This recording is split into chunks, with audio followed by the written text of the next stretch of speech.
사피엔스는 본능적으로 인간을 두 부류로 나눕니다. 바로 우리와 그들이죠. 우리에 대해서는 서로 책임을 지고 도와주지만 그들에 대해서는 그렇지 않죠. 그들이 우리에게 들어오는 것을 원치 않는다는 겁니다. 수단의 딩카족이라는 사람들을 보면은 딩카족이라는 언어는 그냥 사람들이라는 뜻입니다. 사람들. 그 말인즉 딩카가 아닌 사람들은 사람이 아니라는 뜻이 되겠죠. 딩카의 숙적은 누에르족이라는 족인데요. 이 누에르족의 언어에서 누에르는 원래 사람들이라는 뜻입니다. 원래 사람들. 누에르족이 아닌 사람들은 또 사람이 아니라는 뜻이 되겠죠. 이런 식으로 이 사피엔스는 나와 그들을 계속 나눴다는 거죠. 이런 부족주의에 비해서 제국주의는 아주 포용성이 넓었죠. 배타성은 적었고 모든 사람들을 아우르는 경향이 있었습니다. 종족이 달라도 인종이 달라도 다 같은 제국의 신민이라는 것으로 묶음으로써 우리로 만드는 거죠.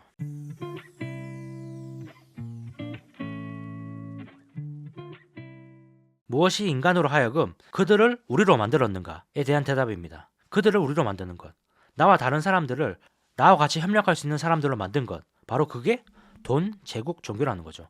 이 세 가지에 대해서 이번 장에서 자세하게 알아보도록 하겠습니다. 무엇이 인간으로 하여금 그들을 우리로 만들었는가? 그 첫 번째는 바로 돈입니다. 농업혁명은 전문화를 만들었습니다. 농업혁명 이전에는 모든 사람이 전부 다 스스로 자기가 먹을 것, 입을 것, 자기한테 필요한 것들을 스스로 만들어야 했죠. 근데 농업을 함으로 인해서 잉여작물이 생겨났고 그때부턴 자신들이 잘할 수 있는 일을 하면 됐었죠. 신발을 잘 만드는 사람은 신발을 만들고 농사를 잘 지는 사람은 농사를 지어서 서로 물물교환을 하면 됐습니다. 근데 이 전문화를 하면서 한 가지 문제가 생겼는데요. 물물교환을 어떻게 해야지 가장 공정한가라는 문제가 생긴 거죠. 가치를 정확하게 측정할 수 없기 때문에 벌어진 일이죠. 그래서 이 화폐라는 게 탄생을 한 겁니다. 처음에는 조개 껍데기로도 사용을 했고 소금 혹은 곡식도 화폐로 사용을 했었습니다. 근데 진정한 화폐가 등장한 것은 금이라든지 은이라든지 저장이 가능한 화폐가 나오고 나서부터 이제 화폐의 장점이 특징이 드러나기 시작했죠. 이런 것처럼 이제 썩지 않는 화폐가 나오면서 이 사피엔스의 불안이라는 고질병을 화폐가 치료해줬습니다. 곡식은 저장을 해두면은 홍수나 이런 것들에 인해서 상할 수도 있고 썩을 수도 있지만 화폐는 저장을 해놓으면은 나중에 곡식으로 바꿀 수도 있기 때문에 불안을 어느 정도 해소해줄 수 있었던 거죠. 문제는 이 화폐의 가치를 어떻게 모든 사람이 다 인정을 할 것인가 라는 문제가 있었는데 그것은 모든 사람들이 다 인정을 하고 국가에서 세금을 그 화폐로 받으면서 문제가 해결이 됐습니다. 앞서 말한 이 인류를 통합시키는 세 가지 힘, 돈, 제국, 종교 이 세 가지 중에 돈이 가장 관용성이 큰 그런 매개체입니다. 돈은 언어나 문화, 종교, 신앙, 사회적 간섭, 국가 이런 것들보다 훨씬 더 마음이 열려 있습니다. 돈을 준다고 하면은 아무리 나와 다른 사람이라고 해도 협업을 할 수가 있죠.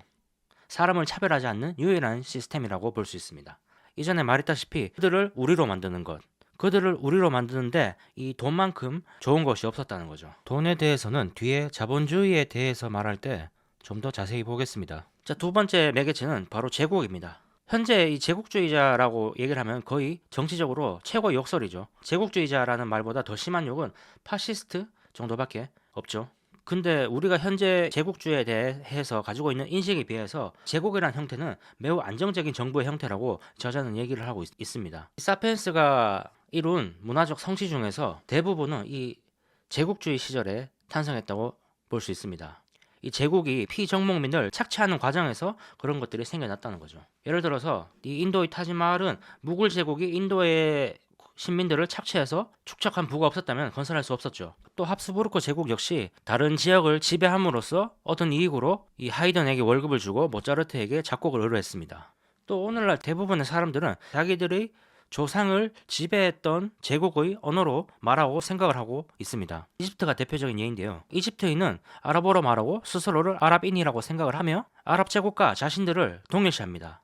7세기에 이집트를 정복했던 바로 그 아랍 제국 말이죠. 그렇다고 항상 제국이 평화로운 것만은 아니었죠. 기존 제국의 사람들이 새로 제국에 편입된 피정복민을 우리로 받아들이는 데는 수백 년은 아니더라도 수십 년은 걸렸습니다. 19세기 말에 교육 수준이 높은 인도인들은 영국 사람과 똑같은 교육을 받았습니다. 그리고 그 교육을 받은 사람 중에 한 명이 영국으로 가서 영국에서 유학을 하고 영국어 공부를 하고 영국식 춤을 추고 포크와 나이프로 식사를 했습니다. 대학교에 가서 법학을 공부하고 변호사 자격증을 취득하기도 했죠. 근데 그 인도인은 영국령 남아프리카 기차에서 끌려 내려졌습니다. 3등 칸이 아니라 1등 칸에 타겠다고 고집한 대가였죠. 바로 그 사람의 이름이 간디입니다. 그래도 시간이 오래 지나면은 대부분 피정복인들은 제국에 자연스럽게 스며들었습니다. 인도 같은 경우에는 독립을 해버리면서 끊어졌지만 로마처럼 오랜 시간 유지된 제국 같은 경우에는 피정복인들을 대부분 다 받아들였습니다. 로마의 황제들을 보면 알 수 있는데요. 로마의 황제들을 보면 어떤 사람은 이베리아 지방의 피가 흘렀고 어떤 사람은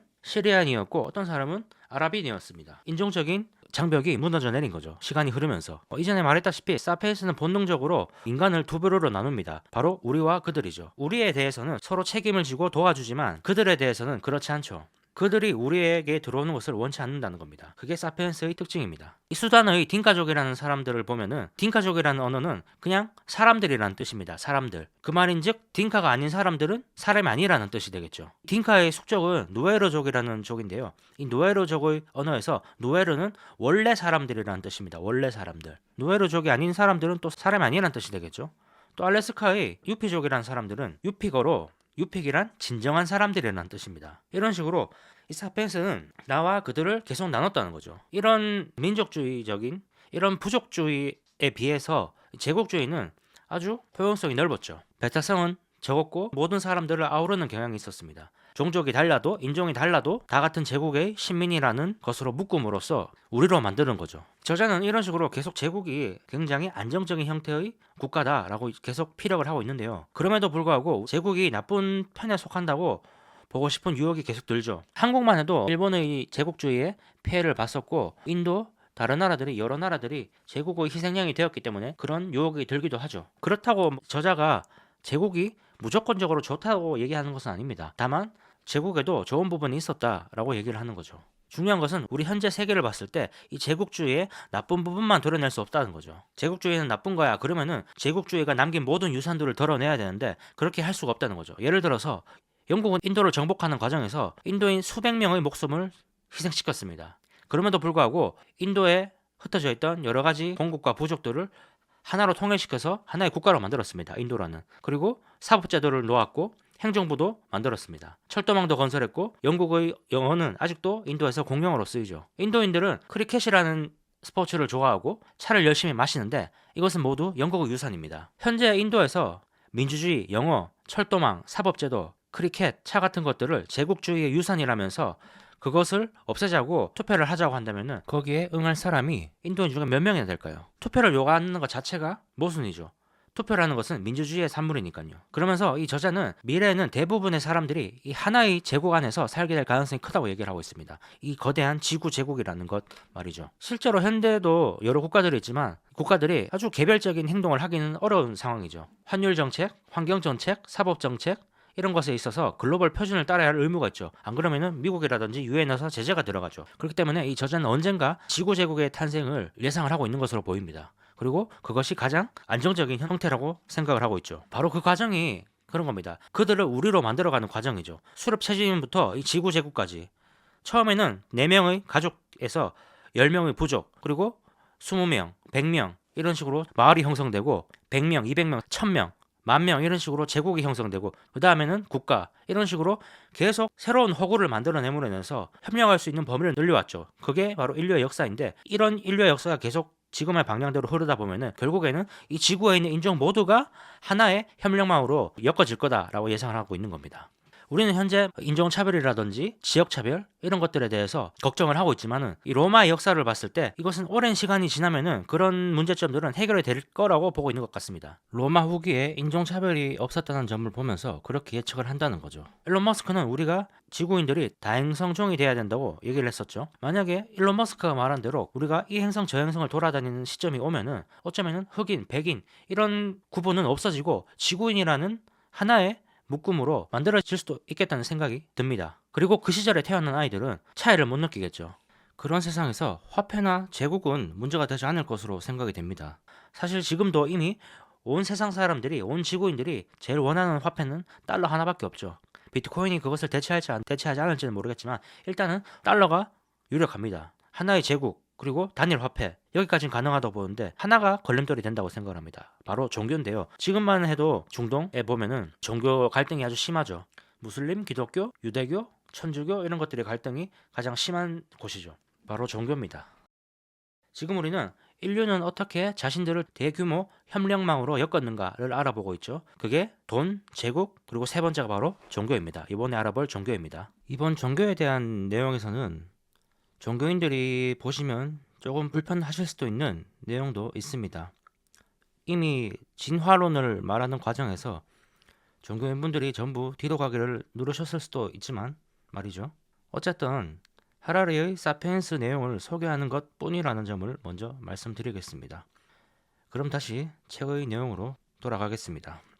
화폐나 제국과 마찬가지로 종교도 사람들을 협력시키는 데 큰 재능을 보입니다. 이 종교가 사람들을 묶는데 유리하다고 하지만은 사실 대부분의 고대 종교는 지역적이고 배타적이었습니다. 환경에 영향을 받을 수밖에 없는 게 바로 종교였기 때문이죠. 예를 들어서 비가 많이 내리는 지역에서는 비의 신한테 기도를 드렸을 테고, 가뭄이 많이 드는 지역에서는 해의 신한테 기도를 드렸을 수가 있겠죠. 이런 식으로 지역적인 특성이 있었기 때문에 이 종교라는 것은 환경이 바뀌는 곳에 가버리면 힘을 잃어버리는 거죠. 그래서 대부분의 종교가 지역적이고 배타적이었습니다. 그런 의미에서 농업혁명은 종교혁명을 동반한 것으로 보고 있습니다. 이 수렵 채집인들은 자신들이 채집한 식물과 사냥한 동물들은 호모사피엔스와 동일한 어떤 자연의 일부라고 받는 반면에 이 농부들은 그렇게 보지 않았다는 거죠. 동물들, 식물들을 소유하는 어떤 소유물로 보았습니다. 식물들도 자기들이 농사를 짓기 때문에 지배할 수 있다고 봤고, 동물들 역시 가축화를 시켰기 때문에 지배할 수 있는 것으로 봤던 거죠.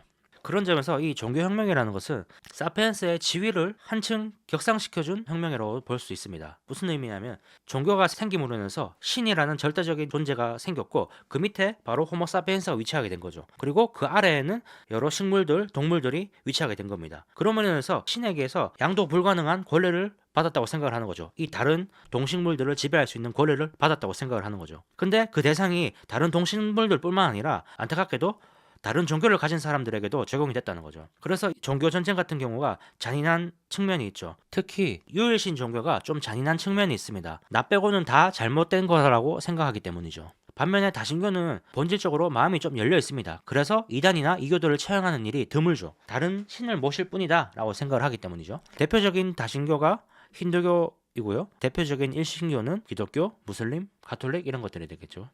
로마 시대 전체에서 이 로마가 기독교를 국교로 지정하기 전까지 로마에서 희생당한 기독교인은 몇천 명을 넘지 않았습니다. 여기에 대조적으로 이후 1500년간 기독교인은 다른 종교도 아닌 약간 성경을 다르게 해석하는 것을 막기 위해서 수백만 명을 학살했죠. 1572년 프랑스 가톨릭교들은 프랑스 개신교를 공격했습니다. 이 공격에서 5,000명에서 10,000명의 개신도가 살해당하는데 채 하루가 걸리지 않았죠. 이 하루 동안 살해당한 기독교인이 다신교의 로마 제국에서 살해한 기독교인 숫자보다 훨씬 많았습니다. 일신론자들은 다신론자들에 비해서 훨씬 광적이었고 전도에 더 집착하는 경향이 있었습니다. 자신들이 믿는 게 오직 진리라고 믿었기 때문에 이것을 빨리 다른 사람들한테 전해줘야 된다는 어떤 그런 의무감을 가지고 있는 거죠. 그런 적극성 때문에 결국엔 로마 제국 역시 기독교 국가가 되었고, 오늘날 이 동아시아를 제외한 다른 대부분의 지역에서 이런 유일신을 충실히 믿고 있죠. 하지만 모든 일신교를 따르는 사람들이 하나 유일한 신을 믿었던 건 아닙니다. 전지전능한 절대신이라는 분의 가르침이 이해하기도 어렵고 따르기가 어려웠다는 거죠. 평범한 신자 입장에서는. 기독교 교리 같은 것을 따르기가 어려웠다는 거죠. 평범한 사람들 입장에서는. 그래서 하나 유일신보다 조금 더 가까이에 있는 자신만의 신들을 만들어내기 시작했습니다. 기독교의 성부와 성자들 같은 분들이 바로 그런 것들이죠. 결국에 일신론의 기독교도 따지고 보면은 다신론과 다를 바가 없다는 거죠. 일신론을 추구하면서 왔지만은 결국에 사람들은 조금 더 가까이에 있는 신을 원했다. 그런 과정에서 여러 가지 신들이 발전을 했다라고 볼 수 있죠. 영국 같은 경우에는 성 조지의 수호를 받고, 스코틀랜드는 성 안드레의 비호를 받았습니다. 성 엘모는 굴뚝 청소부를 보호했고, 성 마테오는 세금 징수관들에게 도움을 줬죠. 기독교의 성인들은 옛 다신교의 신들과 비슷합니다. 사실 다신교도 최고의 신이 있고 무수한 여러 신들이 있죠. 각각 믿는 그것과 사실 다르지 않다는 거죠. 근데 이 일신교의 가장 큰 맹점이 하나가 있습니다. 세상에는 왜 악이 존재할까 하는 것이죠. 세상에는 왜 고통이 존재할까? 유일신이 있다면은 악도 나쁜 일도 고통도 만들지 않았으면 됐을 텐데 왜 착한 사람에게 나쁜 일이 일어나도록 만들었냐 하는 거죠. 일신론자들한테 이런 질문을 하면은 대부분 이런 대답을 할 겁니다. 신이 인간에게 자유의지를 주기 위해서 이런 방식을 택했다라고 얘기를 하는 거죠. 근데 신이라는 것은, 이 유일신이라는 것은 전지전능한 존재인데 어떤 사람이 스스로 자유의지로 악을 택하고 그 결과로 지옥에서 영원히 고통받게 된다면은 신은 왜 그 사람을 창조했을까요? 이 문제에 대답하기가 굉장히 어렵다는 거죠. 일신론자들한테는. 그래서 나온 게 바로 이 이신교입니다. 이신교는 악을 설명하기가 아주 쉽습니다. 세상은 완벽하게 선한 신한테만 통제되는 것이 아니라 독립된 악의 힘이 돌아다니고 있고 그 악이 나쁜 일을 저지르고 있다라고 보는 거죠. 기독교 역시 이 이신교적 관점이 어느 정도 포함이 되어 있는 겁니다. 사실 악마 같은 게 대표적으로 그런 게 되겠죠. 사실 이 기독교도 이전에 했던 물음, 왜 악이 존재하는가 라는 질문에 대답하기가 어려웠기 때문에 악마라는 존재를 만들어낸 것으로 보고 있습니다. 그렇다고 해서 이신교가 또 모든 것을 또 설명할 수 있는 건 또 아닙니다. 나름의 문제점이 있죠. 만일 세상에 대립되는 악과 선이라는 두 힘이 있다면 그 두 힘이 싸우는 법칙을 만든 사람은 누구인가? 만든 존재는 누구인가? 라는 거죠. 모든 것을 창조한 사람이 있어야지 두 사람이 싸울 수가 있겠죠. 예를 들어서 이 파키스탄에서 발사된 미사일이 인도에 명중할 수 있는 것은 양국의 두 나라의 동일한 물리 법칙이 적용되기 때문이죠. 물리 법칙이라는 것. 그 어떤 큰 법칙이기 때문에 두 세력이 싸울 수 있는 겁니다. 만일 선과 악이 싸운다면 이들이 싸우는 공통적인 법칙은 도대체 누가 정했냐는 거죠. 요약하자면 이 일신론자들은 질서라는 것에 대해서는 설명을 잘할 수 있지만 악이라는 것 앞에서는 설명하기가 어렵습니다. 이신론자들은 악을 설명하기는 쉽지만 질서라는 걸 누가 만들었냐라고 얘기를 하면 당황을 하죠. 이 모든 것을 해결할 수 있는 한 가지 방법이 있긴 합니다. 그 방법은 바로 이 전지전능한 유일신이 있는데 그 신이 바로 악한 신이라고 주장하면 이 모든 것이 해결이 됩니다. 하지만 그런 신앙은 존재를 하지가 않죠. 그런 신앙에 빠질 사람도 없고요. 자, 그렇다면 불교는 어떨까요? 불교는 앞서 말한 그런 일신론, 이신론, 다신론 이런 것들과 조금 다른 성격을 보입니다. 불교의 중심 인물은 신이 아니라 바로 이 인간입니다. 시타르타라는 인간이죠. 이 시타르타는 다른 사람들이 고통을 자신의 것으로 느끼는 능력이 있었습니다. 그래서 출가를 해서 고통이라는 것에 대해서 고민을 하기 시작하죠. 그래서 결국 이 고통, 번뇌의 원인은 운이나 사회적 불공정 이런 것에 있는 게 아니라는 것을 깨달았죠. 이 번뇌라는 것은 사람 마음속에 있다는 것을 깨달은 겁니다. 쉽게 얘기를 하자면 이 번뇌라는 것, 고통이라는 것은 집착에서 일어난다는 겁니다. 행복해지고 싶다, 불행해지기 싫다 이런 집착에서 일어난다는 거죠. 그렇다면 그 번뇌에서 어떻게 벗어나냐 하는 문제가 있죠. 그래서 명상이라는 것을 개발을 한 겁니다. 불교 신자들이 믿는 것은 신이 아니라 고통은 집착에서 생긴다라는 그 자체를 믿는 거죠. 이 사람들한테 신이라는 것은 그렇게 중요하지 않습니다. 일신론자들은 신이 존재하고 그 신이 나한테 무엇을 원하는가, 신은 무엇을 원하는가 라는 것을 생각하는 반면에 이 불교 신자들은 이렇게 생각을 하는 거죠. 번뇌는 존재한다, 고통은 존재한다. 나는 거기서 어떻게 벗어날 수 있는가 라는 것을 제일 처음으로 생각을 하죠. 그렇다고 불교가 신들의 존재를 부인하는 것은 또 아닙니다. 하지만 그 신들이 내가 고통에서 벗어나는 데에 대해서 아무런 영향을 주지 않는다고 생각을 할 뿐이죠.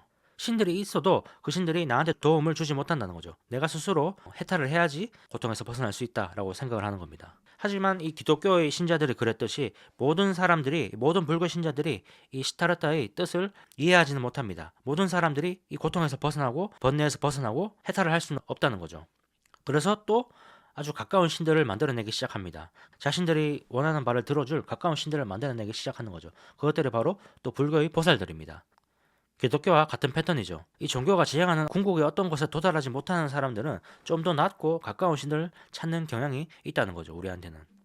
그게 바로 기독교의 성자, 불교의 보살 같은 것들이라고 할 수 있겠죠. 그렇다면 현대에는 어떤 종교들이 있을까요? 사실 현대에도 종교가 아주 많습니다. 오히려 과거보다 더 큰 종교의 시대라고 볼 수 있습니다. 자유주의, 공산주의, 자본주의, 민주주의, 국가사회주의 이런 것들을 바로 종교라고 볼 수 있습니다. 이런 것들은 스스로를 이념으로 불리기를 원하지만 저자는 아무리 봐도 그것들이 이념보다는 종교에 가깝다고 얘기를 하고 있습니다. 이 불교도들은 유일무이한 법칙이 시타르타에 의해서 발견되었다고 믿는데 반해서 공산주의자들은 그런 불변의 법칙이 카를 마르크스나 레닌에 의해서 발견되었다고 믿는 거죠. 또 기독교에는 성경이라는 것이 있고 공산주의에는 마르크스의 자본론이라는 경전이 있습니다. 기념일과 축제도 있는데 5월 1일 노동절과 10월 기념혁명일이 바로 그런 예죠. 나치 같은 것도 하나의 종교라고 볼 수 있죠. 가장 최근에 생긴 이념적 종교라고 하면은 인본주의입니다. 인본주의. 인본주의는 호모 사피엔스 자체를 숭배하는 종교라고 볼 수 있죠. 모든 사피엔스는 고결하고 평등하며 자유롭다. 다른 동물들과는 근본적으로 다르다는 어떤 그런 믿음을 가지고 있는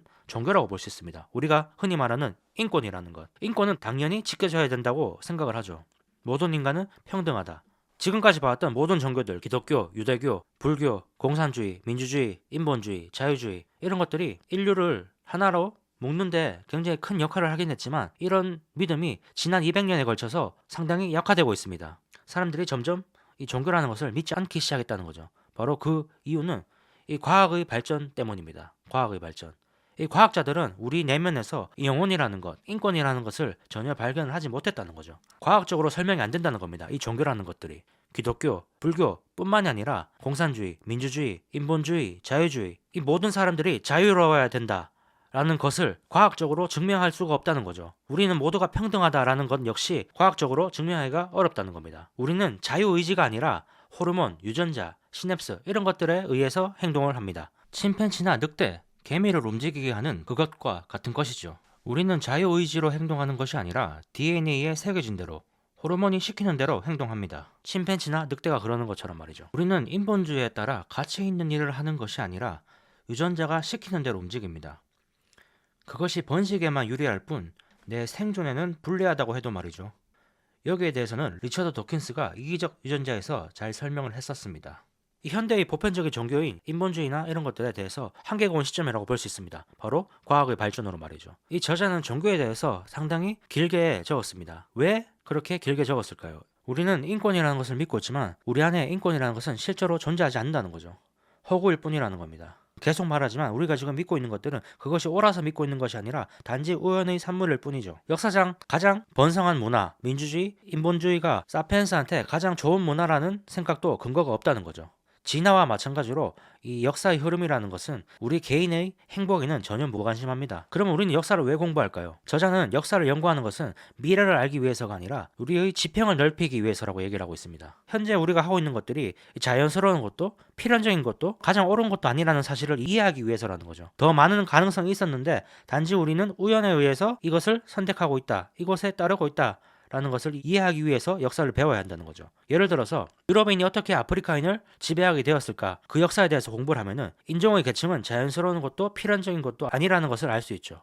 역사를 공부하지 않은 근대 유럽 사람들은 이렇게 생각하기 싫었을 겁니다. 우리가 흑인들보다 아프리카인들보다 더 우월하기 때문에 그들을 지배한 거야 라고 생각할 수 있을 텐데 역사를 공부하면은 그게 사실이 아니었다는 것을 알 수 있다는 거죠. 그래서 우리는 역사를 배우는 거다 라고 저자는 얘기를 하고 있습니다. 계속 반복하지만 역사는 가장 좋은 길을 택하지 않습니다. 단지 몇 가지 갈림길에서 한 가지를 선택할 뿐이죠. 그러면서 계속 앞으로 나아갈 뿐입니다. 그리고 1500년경에 역사는 여러 가지 갈림길 중에서 가장 중요한 선택을 하나 합니다. 그게 바로 과학혁명입니다.